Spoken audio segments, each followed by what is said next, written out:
Okay, I've pushed the button. I should be live now. We're just going to do a sound check. Make sure I'm not coming through too quiet or too loud. Battlefella says I need nap time. I'm fine with nap time. If this is not streaming time and this is nap time instead, I am totally okay with that. George, how's the audio? Okay. All right. So, welcome everybody back to the stream. What I'm previewing today, the version number says 826 in the bottom left. And we're trying to work for a fast track build. We thought we had it, but a bug crept in this morning, and we want to make sure and get that fixed. So, it'll be version 827 or 828 when it goes out.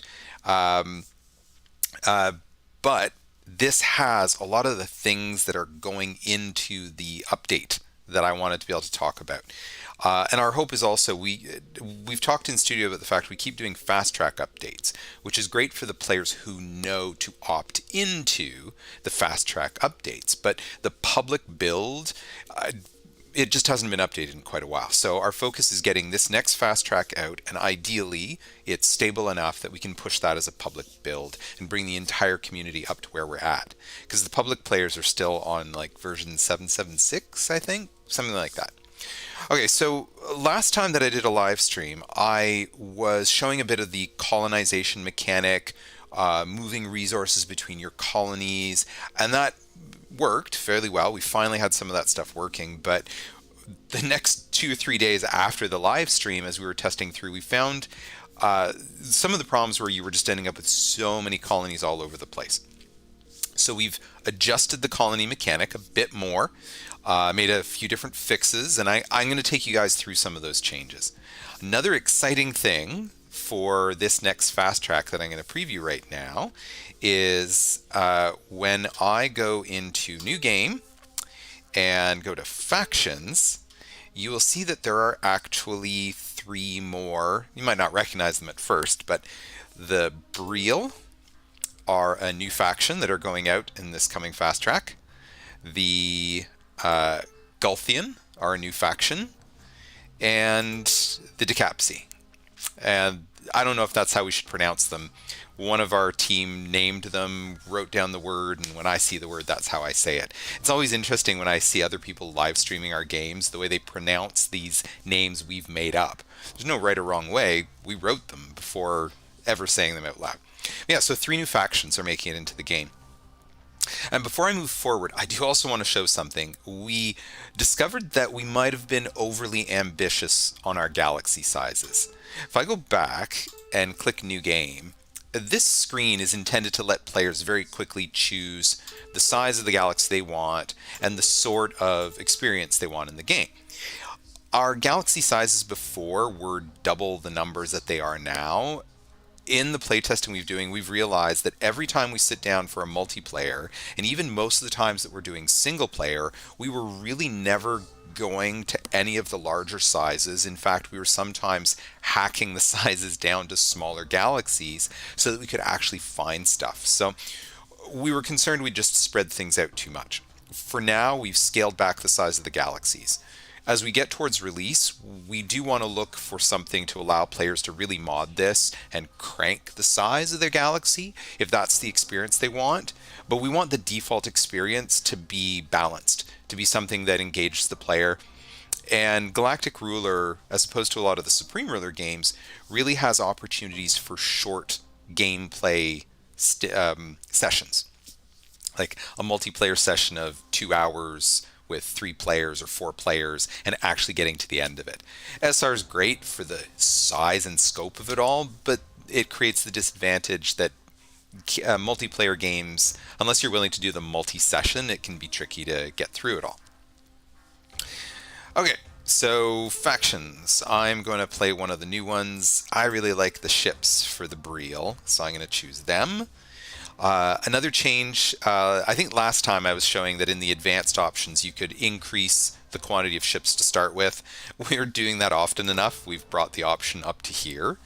So I'm going to go to an extended force to start and give myself the advanced technologies. So this is going to jump me right into mid-game for When I play, like if I sit down on a weekend to play a game of this, I don't usually do this. I like to start as my basic faction that has to research all the stuff, and you got 3 interceptors. That's your space force at the start. But for this stream, this will work better. And I'm going to set this to very small so that it generates as fast as possible. And go. Other changes while this is building that I'll try and think of. Lots of small graphics, UI, some more sound came in because obviously new factions, they needed their own sounds, their own music tracks. I'm trying to think what other stuff we had fixed. There was focus on some of the economy stuff. We had looked at that last time. There was more discussion on Discord that the energy, I thought the market was keeping up a bit better than it was. But I did a control test earlier today, and I was seeing that I could, from the market, about every 10 days, the merchant AI would trade me about 8 days of stock of energy, which meant that over time I'm just bleeding energy. And that's what a lot of the people had talked about. And we still have a bunch of economy stuff we're going to review. We're not done on that, but a bit more work was done.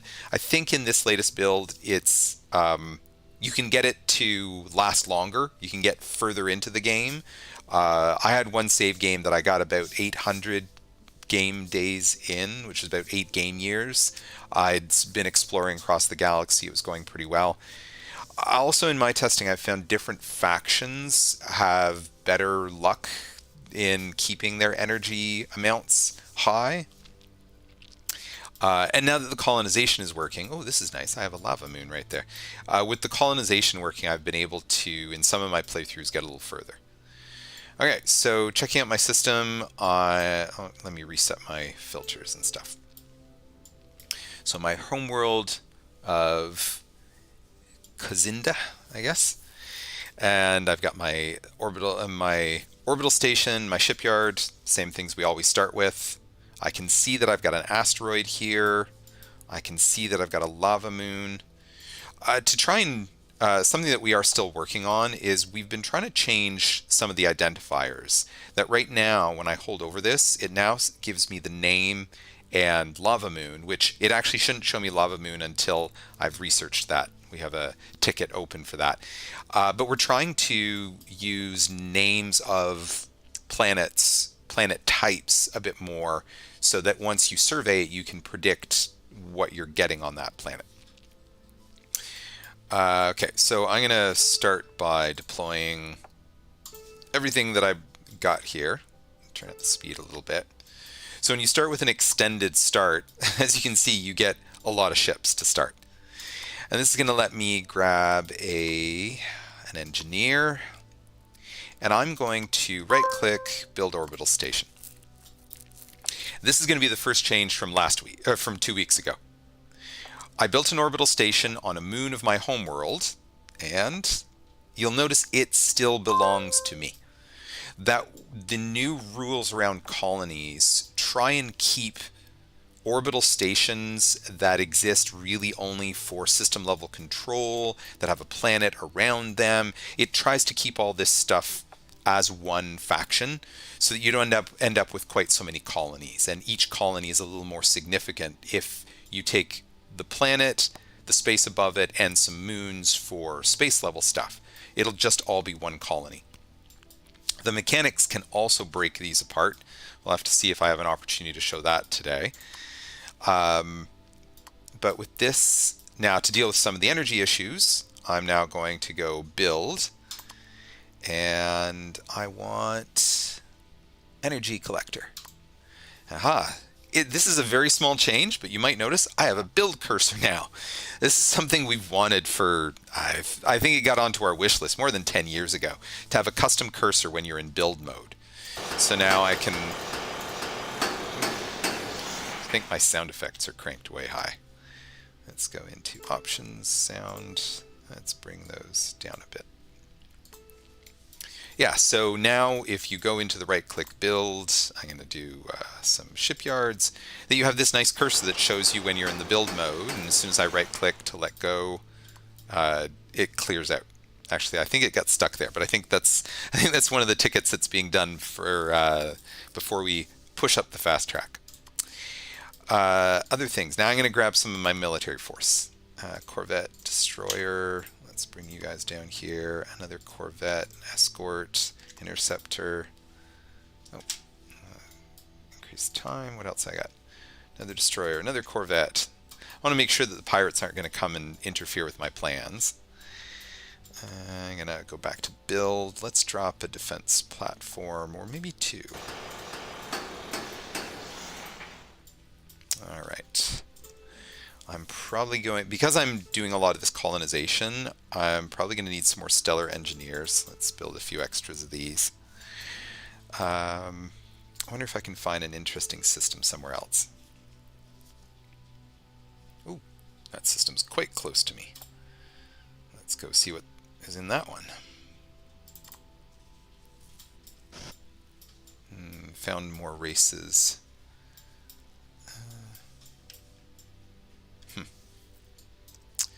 Nope. That system doesn't look interesting to me. What's over here? While I send that survey over there, I'm going to grab another of my survey ships. Oh, bunch of construction begun messages. Where is another survey ship? I send you this way. Okay, and what did you find? An empty system. Oh, with an asteroid belt. Oh, this might get me more what I was looking to explore. It's just a planet. Planet with a planet. That's what I'm looking for. Okay, let's deploy a beacon here. So once I've deployed the beacon there, everything else that I FTL over here is going to arrive at the beacon. This should give me an opportunity to test some stuff. Let's go back here. Oh, actually, I might be able to... I'm just going to use a shotgun approach here and grab all my stellar engineers. 1, 2, 3. You guys go over there too. All right, who showed up where? Oh, you're the closest one. You go over here and deploy a beacon. Oh, what's this one got? Now it's just got asteroids around. I wanted to find one of those cases where we've got a planet with a landable surface surrounded by at least one moon that has a landable surface. So those guys didn't show up at a good point. I'm going to jump them back home for now. This one, what did you find over here? So the trick that I'm using to get exactly to the ship is I can select it at the galaxy level, and then there is a center on unit, or double clicking in the list brings me down to the system level and centered on the ship itself. More factions here. Maybe I'll go and try and meet them. I'll drop a beacon while I'm headed over there. Okay, I'll come back to that ship later. He's busy for a little while. And I gotta crank up the speed for now. Nope, dismiss this message.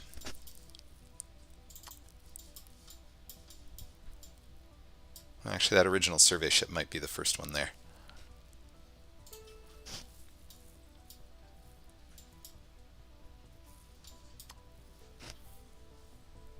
Now, sadly, underneath my picture in the top corner of the screen is the alert messages that come in. And I will get a message when the FTL beacon is dropped. And I can actually, that message has a center on button. So if I zoom in a bit and then I click the center on, it moves me to where that beacon was. So I've ended up deploying 2 beacons here. Not too concerned, that doesn't matter too much. Let's take this stellar engineer. I want to go here and drop an orbital station. I'm going to put it on the moon first. And slow things down a bit. So that made a colony. I now have a colony. It's only at space level. And if I double click to look at the planet level, the planet doesn't belong to me. This is an unknown, uninhabited world. But building the orbital station has made my first colony. If I check in the State Department, I know me and I know my colony. I haven't met any other factions in the galaxy yet. From here, what I want to do, okay, I don't need the survey ship anymore. Actually, let's survey some of this stuff and find out what it is. I'm going to go next system. Okay, that happened to bring me home. Perfect. So, oh no, actually, I don't know where I'm from the galaxy level. I want to select and get my 2 engineers. Right. Because right now I'm really all about expanding. When I tell them to go here, this time, because I had an FTL beacon placed, they both arrived right close to the planet. So the beacons is this way that you can coordinate. And I find as I'm playing, as I'm exploring around the galaxy, I start setting a chain of beacons to go quickly between certain systems that I want to go to. And actually, another quick way to be able to find stuff is I can right-click and add a nav point. And now this, in the land department, you have a section just for nav points. I'll be able to jump to this from anywhere in the galaxy. From this list, I can double-click and it'll bring me exactly here. Okay, so you guys get a bit closer. Now I also have 2 beacons because the survey ship dropped one. And actually, I kind of like this one better. So let's see, and I haven't tested this. This is me testing a feature on the fly, that the beacon should appear in my deployed units. And then I should be able to, which beacon is that? Yeah, that's this one. I should be able to give the beacon an order to self-destruct, because I don't need that one. And you can't scrap or destroy beacons once they're out. The only thing you can do with them is self-destruct. And yeah, so the number system, we need to make those numbers move up a little faster. We might not get that ready before the fast track, but it's counting down.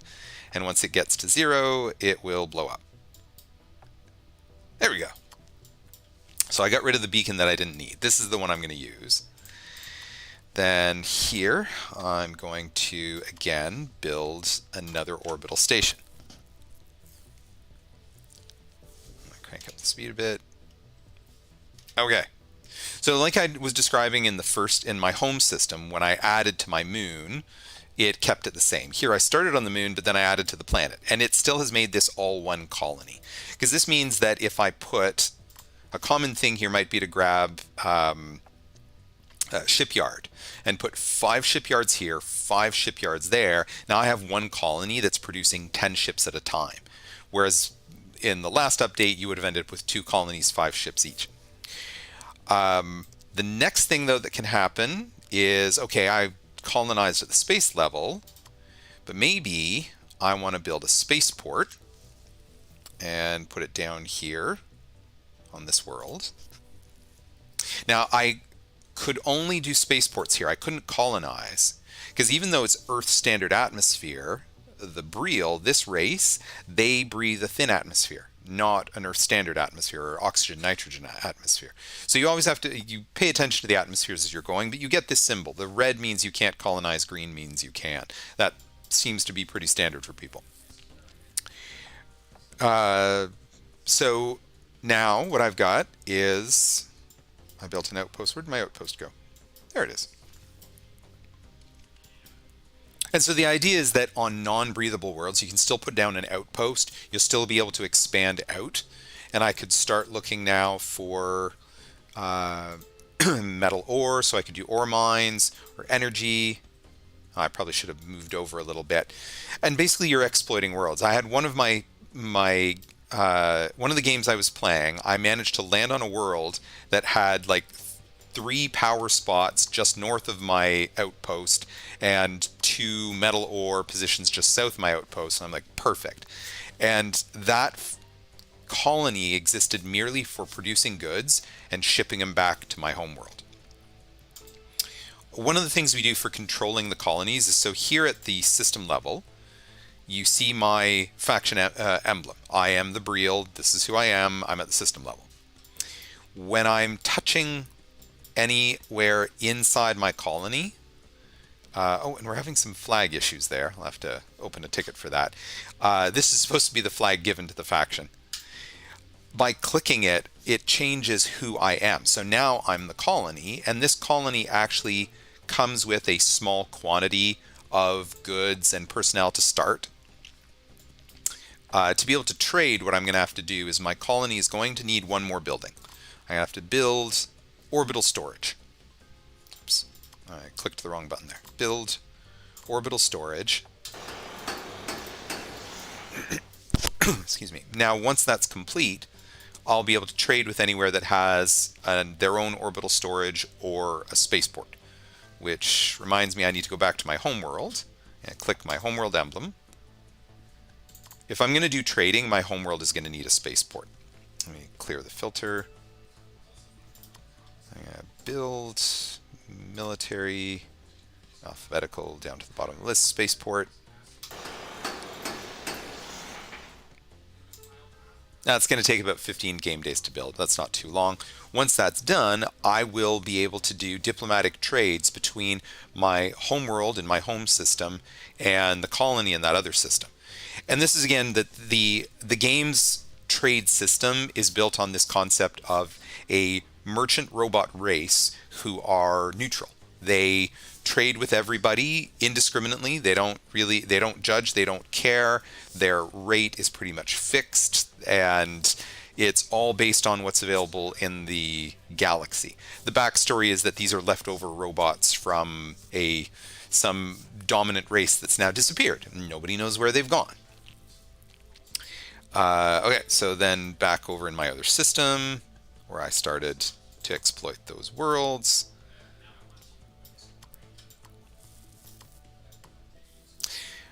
So once this is built, actually I should crank up the speed.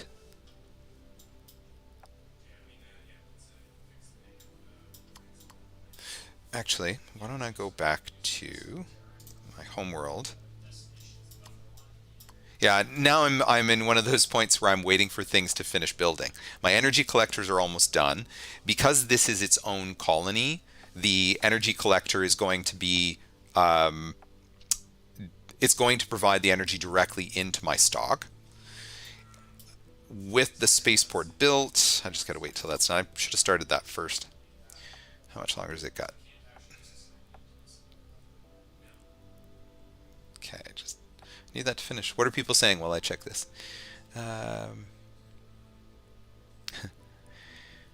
Asking between George and I who wins the most. Yeah, we haven't really had much chance for some one-on-one multiplayers. A lot of times when we're doing multiplayer, we tend to be doing a co-op test to test something specific, not as much playing, more experimenting. All right, I got my spaceport built. And go back up.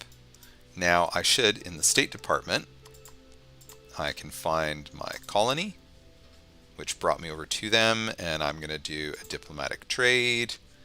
I want to do resources. I'm just going to send them 1.5 million tons of finished goods. And so I'll add that. I'm not requesting anything in return, and I'll do that. Now, in the alerts list that you can't see up there, I should get a response from them fairly quickly, where it'll say ship incoming. I got too many messages there. But this is the basis of sending the stuff around. I think last time I showed how you could manually push commodities or units up to your space dock. Let me go back to my home space dock. Oops. So pick my home world, land department, double click on this. The orbital station, I can put a crate of commodities into it. I could put units into it, and I could push that onto a transport ship and manually move the stuff around. But that could get tedious, especially if you're going all across the galaxy doing multiple jumps. So we depend on this trade system. And if it's in system, like if I colonized something on the other side of my system, the merchant ship would show up at my homeworld, pick up the goods, drive over to the other one, unload. There's been some discussion that we probably want to make the AIs at a certain point, they should FTL out and FTL back in, because that'll be faster for them. The merchant AIs, because they're this high level separate player, they're not a playable faction, they're a unique case. They actually get to jump to very specific points without the use of beacons.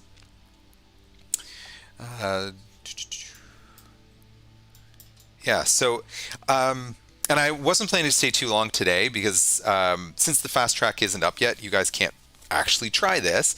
So hopefully next week I'm going to do another live stream. Don't know if there's any specific questions. Check if I missed anything. Oh, Mac asked, can I have 1,000 systems? Right now, you could modify the game files to set it for 1,000, but I have a feeling that would It's going to start creating too many landable worlds right now. We're still working on making it more robust for the larger sizes. I We had them set to 200 before, and 200 was working. We hadn't really tested beyond 200, but it's definitely my intention that whatever we ship as the default, I'd like to see the game support at least double that number for modding. And there's been discussion of right now you only get preset sizes.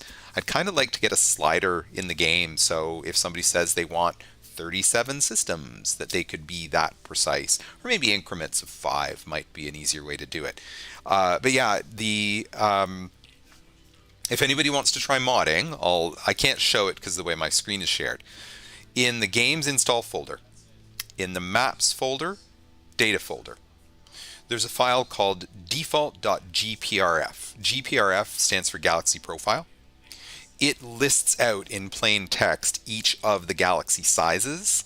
There's two sets of numbers, one for the size of the map at Galaxy, and the second number is exactly how many systems. And if you look at that file in version 8.19 that's out there, I think you'll see like 50, 70, 100, 150, 200. In the next update, they'll be between 25 and 100. You find those numbers, you have to change both of them. If you do less systems, you need a smaller galaxy size, more systems, bigger galaxy size. But you guys could play with those numbers and feel free to let us know if you see numbers that are interesting in there. That is something I definitely use for the testing, that I'll sometimes hack my game down to generate 3 systems so that I can quickly do repetitive testing and see, because we're at the point now that we're testing balance for units of how many attack fighters do I need to kill a Corvette? How many Corvettes to kill a battle cruiser? Excuse me, stuff like that. And expanding across the galaxy, seeing how many facilities can I get on a planet. Colony growth has improved a little bit, still has some stuff around the population growth that I suspect we're going to have to tweak. But yeah, so that gives you guys a bit of a glance at where the development is at. Like I said, next couple of days, by Monday or Tuesday, we should have the next Fastrack out. We will, of course, post a changelog so you can see a full list of the things we've changed. And I intend to do another live stream at some point once that Fastrack is out to show you what we've done. All right, so on that note, have a good weekend, and I'll see you guys next time.